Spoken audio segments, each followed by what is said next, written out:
What's up, guys? Welcome back to episode 7 of Dapper News. This week, we have super exciting news in NFTs, crypto, and Web3. So this week, I'm going to be talking about Decentraland opening the biggest music venue, Twitter launching NFT tweet titles, an NFT collection called Art Gobbler's NFT, and the dollar getting stronger and economic implications related to that, and also FIFA launching a new collection called Own It, Win It, Live It. What do you have for us this week, Mark? All right, that sounds awesome. And I have a super big partnership between Meta and Polygon. Then we're going to go on and talk about a brand new WordPress plugin that'll let people create minting sites directly through WordPress. I also have some news about art gobblers and some suspicions surrounding that mint. And I'll be talking about how Coinbase revenue has dropped significantly in the last quarter. And finally, we will finish up with prosecutions against Do Kwon about allegedly intentionally manipulating the Terra Luna Classic price. All right, let's get started. Alright, so this week I'm going to start off by talking about Decentraland opening MVMF. MVMF is going to be the largest music venue in any metaverse that exists right now. And MVMF is also a music concert that Decentraland throws every single year. And last year for MVMF, 50,000 people showed up virtually, and there was huge artists like Steve Aoki playing. This year they have over 100 A-list artists, and they expect the attendance to at least double, if not triple. So I think it's super cool that Decentraland is taking this music angle, and they're trying to be basically the headquarters for virtual music venues and virtual music events. What do you think? I think that's really cool. I love that Decentraland's sort of taking a different route. You know, they came out with this casino and everything. It was really popular for a while, and then the amount of new users started to sort of drop off. But I think this bringing music into the metaverse could be huge for Web3 as a whole, and I think it'll definitely help Decentraland. I love to hear it. So without wasting too much time on this article, what do you have for us next? Alright, so next I have a partnership between Meta and Polygon, which I think is really cool because they will be letting people mint Polygon NFTs directly through Instagram. So they will be providing like an end-to-end toolkit for these creators so that they can post them and sell these NFTs through Instagram directly to fans and followers. And this is actually going to support Solana and the Phantom wallet as well, but some details around all of this is a little sketchy. But another really cool thing is they're going to let some OpenSea metrics be viewed through it. So I think that's really, really cool. They're going to have metadata in there and everything, so it should be a big solution. And I think it'll just be a huge change to the industry. What do you think? Yeah, I think for sure it'll be interesting to see who Meta chooses for their Horizon Worlds metaverse itself. But seeing them work with Polygon right now kind of hints in that direction, right? And some of our viewers might not know, but Polygon is actually like a layer 2 ETH solution. So Polygon runs on the layer 2 ETH, and it's actually like ETH, it's the big powerhouse engine where Polygon is kind of gliding on top of. So yeah, it's not a huge surprise that Meta is choosing Polygon. It's a really efficient network. Even at NFT NYC, you probably remember how Polygon displays were like floors wide. Like, so they really had the money from the VCs, and they also have the team of huge developers in India. So I'm not at all surprised they're going with them because they're really building, especially in the metaverse and gaming section. Yep. But yeah, they've really sparked my interest. Yeah, they have a lot of big partnerships. They came out with Starbucks, Reddit, and now Meta, so I think Polygon's definitely headed into the right direction. But without further ado, what's next? So the next topic I have for this week is Art Gobbler's NFT. So Art Gobbler's NFT has been all over Ethereum lately, and if you haven't heard much about it, well, Justin Roiland, who's one of the co-creators and co-founders of Rick and Morty, a very popular TV show, is basically the creator and founder behind this Art Gobbler's NFT project. And the way kind of the project functions is you have this art gobbler that you can feed art to.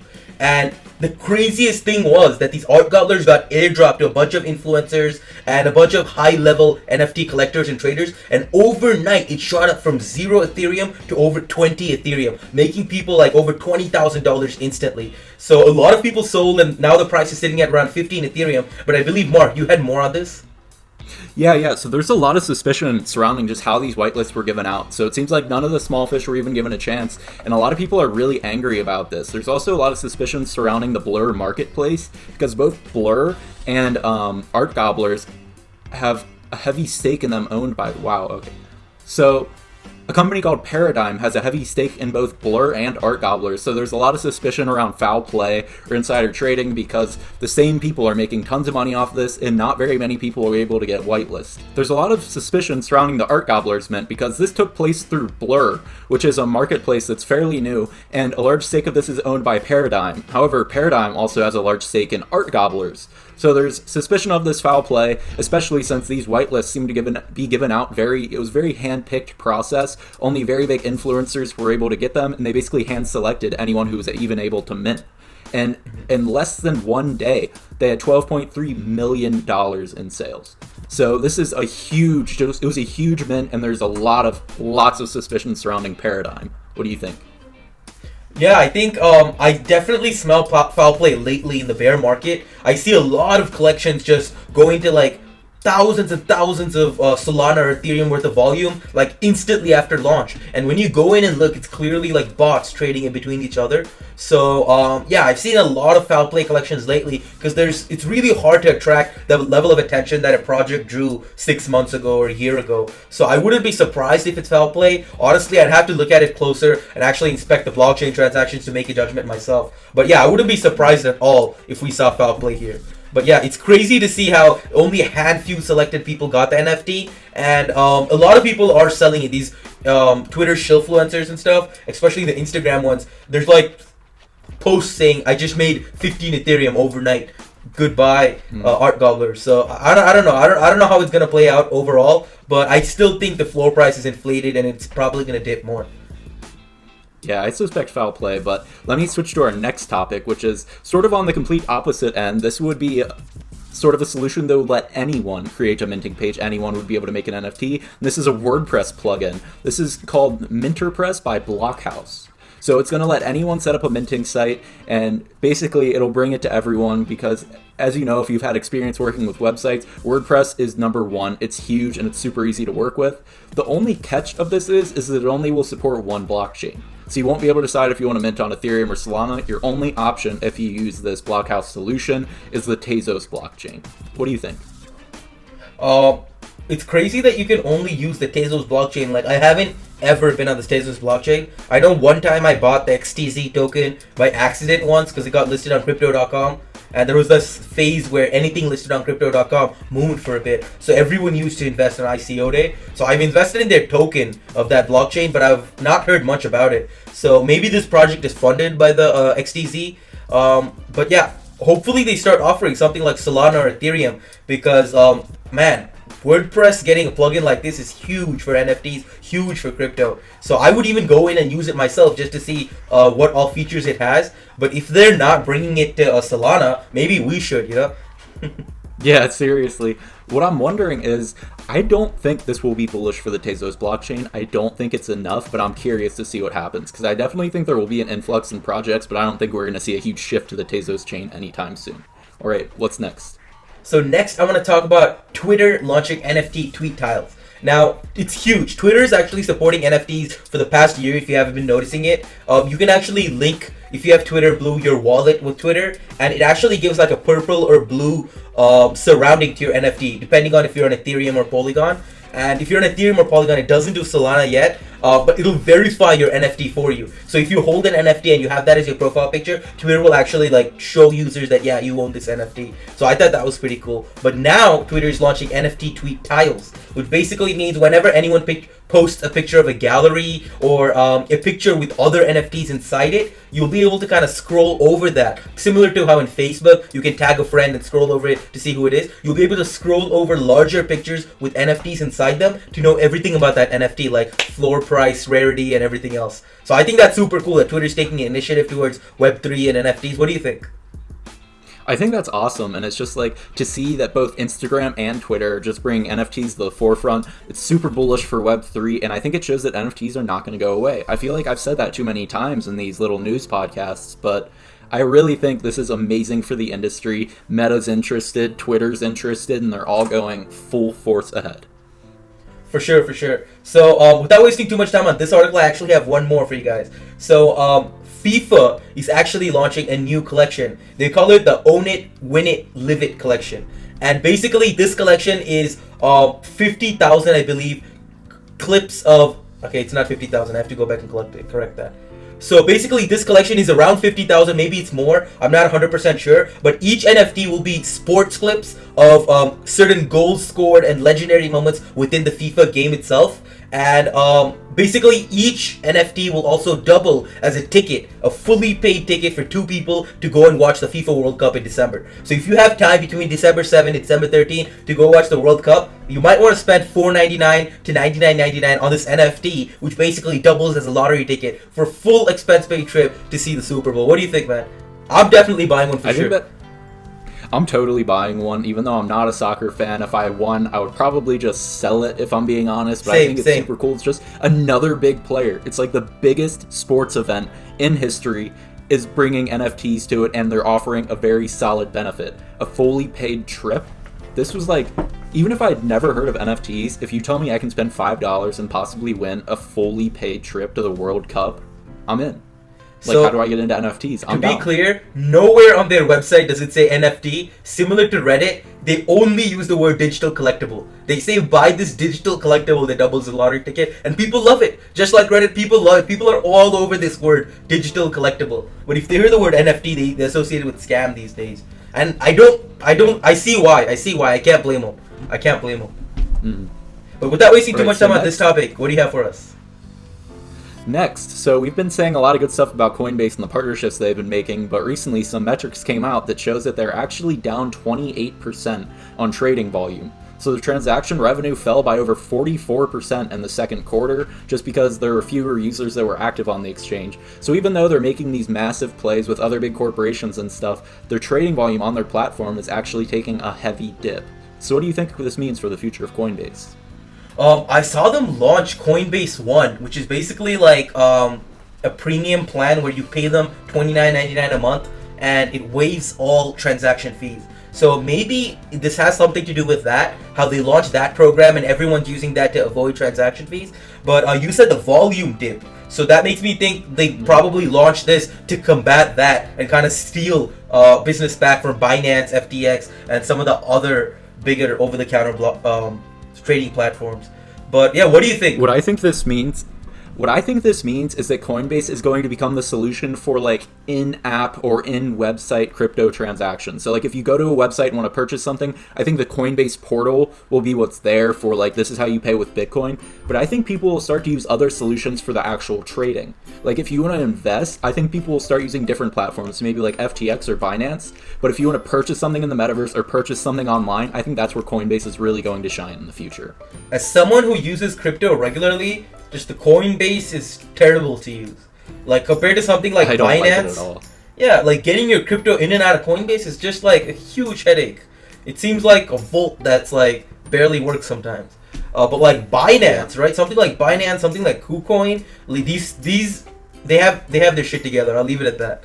So without wasting too much time on that article, I actually have one more for you guys this week. I want to talk about how the US dollar is getting stronger and some of the economic implications behind that. So basically, as you guys know, the Fed has been increasing interest rates back to back to back. And now the US dollar has gotten so strong to the point where other countries have started to suffer. And the way this works is as the US dollar gets stronger, foreign investors would rather keep their money in US dollars rather than converting it to their native currency. And what this means is other companies in other countries who they owe money in US dollars, now they have to pay more in their native currency. So this is making oil, medicine, and other imported goods very, very expensive overseas. And if we think stuff is getting expensive here in the States, that's nothing compared to what we're about to see in the coming months in other countries like Nigeria and Sudan. Especially the African countries get hit first because the conversion rate is very terrible.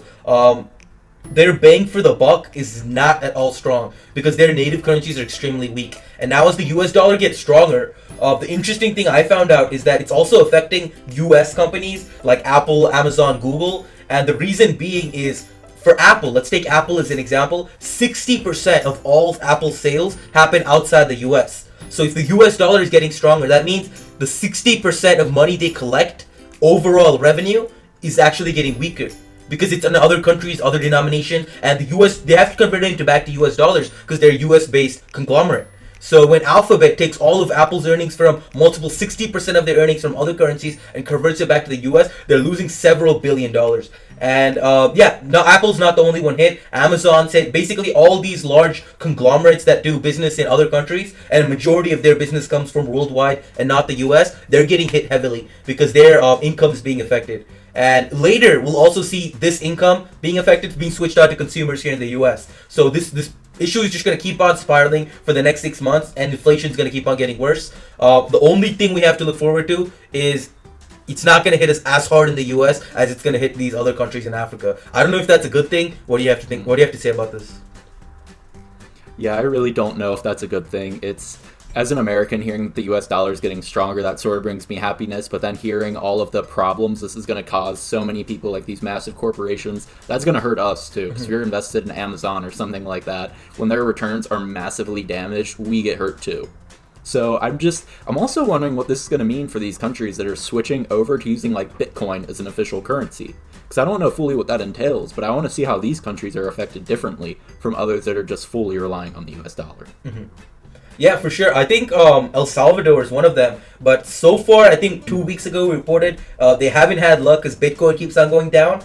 But if the Bitcoin starts decoupling from the dollar and Bitcoin starts going up when the dollar goes down and the dollar goes up and Bitcoin goes down, if that decouples and they both start going in the same direction, maybe that could be really good for crypto, you know? Maybe crypto could start going back to 40,000. So if something like that happens, I definitely see countries like El Salvador like coming out of this winning. So do you have another article for us this week? And I have one more for us, and this one's really interesting. So this is Do Kwon of Terra Luna Classic. Is allegedly sent messages to one of his employees to intentionally manipulate their price. So this hasn't been confirmed yet, but apparently South Korean prosecutors found this message or conversation where he's apparently directly ordering his employee to manipulate the price. This hasn't been confirmed, and they are not releasing tons of details yet, but this could be suggesting that the person we all believed in, or at least that I believed in, Do Kwon, he could actually be on the wrong side of this fight. What do you think, Soorya? I think if he is on the wrong side of this fight, he's definitely gonna get pinned for it because Korea is one of the strictest countries ever.